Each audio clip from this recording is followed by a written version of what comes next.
तीन बहनों की लालची भाभी। करिश्मा, रेशमा और मनीषा तीन बहनें हैं। उनका एक भाई भी है, मयंक। मयंक अपनी बहनों को बहुत प्यार करता है, लेकिन मयंक की पत्नी सविता इस मामले में मयंक से बिल्कुल ही अलग है।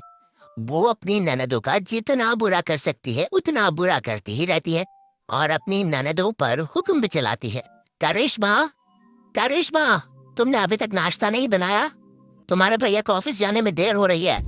हाँ भाभी, बस अभी बनाती हूँ। करिश्मा, तुम ये ढीलापन छोड़ दो। कल को पराए घर जाना है। वहाँ अगर तुम इस तरह से काम करोगी तो लोग क्या कहेंगे? कि माँ ने और भाभी ने कुछ सिखाया नहीं। और तुम्हारी दोनों बहनें कहाँ हैं? अब रेशमा मार्केट गई है और मनीषा सो रही है। क्या? सुबह के 8 बज रहे हैं और ये महारानी अभी भी सो रही है? ये कहते हुए सविता अपनी सास दुर्गा देवी के पास जाती है।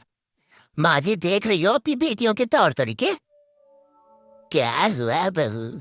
सुबह सुबह क्या कर दिया मेरी बेटियों ने? अरे, एक तो अभी अभी उठकर किचन में गई है, दूसरी सुबह सुबह बाहर चली गई और तीसरी अभी तक सो रही है। क्या करूं मैं इन तीनों का? मैं तो परेशान हो गई हूँ। जा जाकर उठा उससे और रेशमा से मैं बात करती हूँ। सविता सीधा मनीषा के कमरे में जाती है और उससे कहती है, महारानी, जल्दी उठो, सूरज सर पर आ गया है। भाभी, थोड़ी देर और सोने दो ना। मैं रात को लेट सोई थी। वो क्या ना, यूनिट टेस्ट चल रहे हैं। शराफत से उठती है या नहीं, या फिर पानी की भरी बाल्टी डालूं तेरे ऊपर? नहीं नहीं भाभी, मुझे बिस्तर में नहीं नहाना, उठती हूँ मैं। मनीषा जल्दी से उठकर बाथरूम में चली जाती है। सभी आराम से बैठकर नाश्ता कर रहे होते कि तभी रेशमा बाजार से हाथ में सामान लिए आ जाती है। रेशमा को देखते ही सविता उस पर बरस पड़ती है। लो, आ गई महारानी। ऐसा भी क्या सामान लाना था जो सुबह आंख मलते ही बाजार की तरफ रवाना हो गई? भाभी, कल आप ही तो चीख रही थी कि घर का सारा सामान मुझे ही लाना पड़ता है, घर में किसी को भी किसी काम से कोई लेना देना नहीं है। अब मैं बाजार जाकर सामान ले आई तो आपको इस बात से भी तकलीफ हो रही है? देख रही हो माँ जी, अपनी बेटी की जुबान कैची से भी तेज चलती है। और मयंक, आप तो कुछ कहेंगे नहीं अपनी लाडली बहन को। रेशमा, अपनी भाभी से ऐसे बात नहीं करते। चलो माफी मांगो। भैया, मैं क्यों माफी मांगू? अब भाभी से बोली ना कि हम पर कम हुक्म चलाया करे। हम इस घर की बेटियां हैं और आपकी पत्नी की ननद है, नौकरानी नहीं। लो, कर लो बात। इनके भलाई के लिए कुछ भी बोलो तो इन्हें बुरा लग जाता है। इस घर में यही इज्जत है मेरी। देख लो माँ जी, आपकी बेटी किस लहजे में मुझसे बात कर रही है। सविता वहां से चली जाती है। मयंक को बहुत गुस्सा आता है, वो भी वहां से चला जाता है। फिर करिश्मा रेशमा को समझाती है, रेशमा, तुम्हें भाभी से माफी मांग लेनी चाहिए थी ना। लेकिन दीदी, मैंने कुछ किया ही नहीं तो मैं माफी क्यों मांगू? हाँ का रेशमा दीदी, रेशमा दीदी जैसी ही घर में आई, भाभी ही उन पर चिल्ला रही थी। हाँ, मैं मानती हूँ कि गलती भाभी की थी। मैं तो इसलिए बोल रही हूँ कि भाभी ने माँ को तो पूरी तरह अपने वश में कर लिया है। वो हमारी बात सुनती ही नहीं। मयंक भैया हमारे लिए हमेशा खड़े रहते हैं, इसलिए उनकी बात का मान तो तुम्हें रखना चाहिए था ना। कोई फायदा नहीं दीदी। कुछ दिनों की बात और है, भाभी उन्हें भी हमारे खिलाफ भड़का देंगी। फिर वो भी माँ की तरह हमारी किसी बात का विश्वास नहीं करेंगे। इसी तरह सविता अपनी तीनों ननदों को किसी न किसी बात पर परेशान करती रहती थी। एक दिन मयंक अपनी तीनों बहनों के लिए गिफ्ट लाया। क्या रेशमा, ये तुम्हारे लिए हार का सेट। रेशमा, तुम्हारे लिए सुंदर सी ड्रेस। और मनीषा, तुम्हें किताबें पसंद है ना, तुम्हारे लिए किताबें लाया हूँ। थैंक यू भैया, थैंक यू भैया, थैंक यू भैया। करिश्मा, तुम्हारा नेकलेस कितना सुंदर है। ये भैया कहाँ से ले आए होंगे? मैंने भैया को 3 दिन पहले फोन पर ये डिजाइन दिखाया था और आज भैया ये ले आए। सविता तो अपनी ननदों की गिफ्ट्स देखकर जल गई और करिश्मा का नेकलेस तो उसे भी बहुत पसंद आया था। अपनी बहनों के लिए कितना अच्छा नेकलेस लेकर आए हैं। मुझे कभी कोई गिफ्ट नहीं दिया। मैं आज ही ये हार चुरा लूंगी। रात में सविता करिश्मा का हार चुरा लेती है और इसी तरह उसे अपनी ननदों की जो भी चीज अच्छी लगती वो उसे मांगती नहीं, बल्कि रात के अंधेरे में चुरा लेती। इसी तरह दिन बीतते गए और सविता ने मयंक के दिल में भी उसकी बहनों के लिए नफरत पैदा कर दी। एक दिन मयंक ने करिश्मा और रेशमा के लिए रिश्ता देखा और ये बात उसने घर में सबको बताई। माँ, करिश्मा और रेशमा के लिए बहुत अच्छा रिश्ता आया है। वो लोग कल इन्हें देखने आ रहे हैं। आप और सविता मिलकर सारी तैयारी कर लेना। ये सुनकर करिश्मा और रेशमा खुश हो जाती हैं, लेकिन सविता सोचती है, अगर इन दोनों बहनों की शादी हो गई तो घर और बाहर का काम कौन करेगा? मनीषा तो एक नंबर की कामचोर है, उससे तो किसी बात की उम्मीद लगाना ही बेकार है। मुझे इस शादी को रोकना होगा। अगले दिन सभी लड़के वालों की स्वागत की तैयारी करने में लगे होते हैं।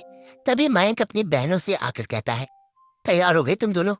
देखो दोनों लड़के बहुत अच्छे हैं, मैं कोई कसर नहीं छोड़ना चाहता, इसलिए तुम उनके सामने अच्छे से बिहेव करना और अपनी भाभी से लड़ने मत लग जाना। करिश्मा, तुम वो नेकलेस पहन लो ना जो मैं तुम्हारे लिए लाया था। भैया मैं बहुत देर से वो नेकलेस ढूंढ रही हूँ लेकिन मुझे मिल ही नहीं रहा। क्या तुमने नेकलेस खो दिया? तुम्हें पता भी है वो कितना महंगा था? तुम कोई काम ढंग से नहीं कर सकती। मयंक गुस्से में वहां से चला जाता है। थोड़ी देर बाद लड़के वाले भी आ जाते हैं। वो दोनों बहनों को पसंद कर लेते हैं और रिश्ता पक्का हो जाता है। लेकिन सविता के दिमाग में तो कुछ और ही खिचड़ी पक रही थी। वो पंडित जी के पास करिश्मा की कुंडली लेकर जाती है और उन्हें पैसे देकर करिश्मा की कुंडली बदलवा देती है। जब लड़के वालों के पास करिश्मा की कुंडली जाती है तो वो दुर्गा को फोन करते हैं। बहन जी, हमने करिश्मा की कुंडली अपने पंडित जी को दिखाई थी। आपकी बेटी की कुंडली नहीं बल्कि दोषों का पिटारा है। देखिए मैं और मेरे पति इन सब बातों में बहुत विश्वास करते हैं, इसलिए हम आपकी बेटी से अपने बेटे की शादी नहीं करा सकते। इस तरह करिश्मा का रिश्ता टूट जाता है और सभी घर वालों को बहुत दुख होता है। अब कविता सोचती है, चलो करिश्मा का तो रिश्ता टूट गया, अब रेशमा का भी रिश्ता तोड़ना है। क्या करूं क्या करूं? अब सविता आवाज बदलकर किसी अननोन नंबर से रेशमा के होने वाले ससुराल में फोन करती है। हेलो, मैं कौन हूँ कौन नहीं ये आपके लिए जानना जरूरी नहीं, बस इतना सुन लो कि रेशमा का 2 साल से किसी के साथ अफेयर चल रहा है। बस रेशमा का रिश्ता तोड़वाने के लिए सविता का इतना कहना काफी था। अब रेशमा का भी रिश्ता टूट गया। मयंक और दुर्गा देवी ने रेशमा को खूब खरी खोटी सुनाई और उससे बार बार उस लड़के के बारे में पूछने लगे। आप दोनों मुझे क्यों परेशान कर रहे हो? अरे कोई लड़का होगा मेरी लाइफ में तो मैं बताऊंगी ना, जब कोई है ही नहीं तो कहाँ से लाऊं मैं कोई लड़का? तेरे होने वाले ससुराल वालों को फोन किसने किया था? माँ मैं नहीं जानती किसने फोन किया था, मैं सच कह रही हूँ। मैं तो पहले ही कह रही थी इसकी लगाम खींच कर रखो, लेकिन मेरी सुनता ही कौन है। अब चुप रहिए भाभी, ये सब आपका ही किया धरा है। अब तीनों बहनों को विश्वास हो जाता है कि ये सब उनकी भाभी ही कर रही है। तीनों बहनें अपनी भाभी को सबक सिखाने के लिए एक वकील कर लेती है और घर में हिस्सा मांग। देखो भैया, माँ बाप की जायदाद में जितना बेटों का हक होता है उतना ही बेटियों का, इसलिए इस घर के 4 हिस्से होंगे और हमें अपना हिस्सा चाहिए। मैंने तुम्हारे लिए क्या क्या नहीं किया और तुम इस घर में हिस्सा मांग रही हो?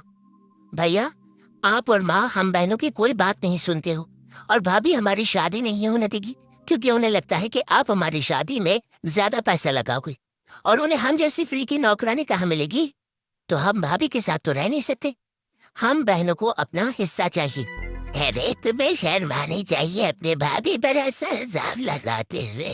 वो तुम्हारे बारे में कितना सोचती है। हाँ माँ, भाभी हमारे बारे में बहुत सोचती है, दिन रात बस यही सोचती रहती है कि किस तरह से अपनी तीनों ननदों को परेशान करूं और कभी मुझे पढ़ने भी नहीं देती।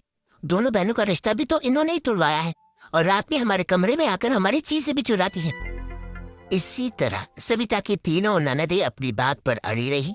अब कोर्ट पे तारीख भी शुरू हो गई। जब सविता को लगा कि उसकी तीनों ननद इतनी आसानी से नहीं मानने वाली, तो उसने अपने पति और सास को सारी सच्चाई बता दी और अपनी तीनों ननद से माफी मांगी। मयंक और दुर्गा को भी अपनी गलती का एहसास हो गया। अब सविता खुद करिश्मा और रेशमा के लिए अच्छा रिश्ता ढूंढती है और उनकी शादी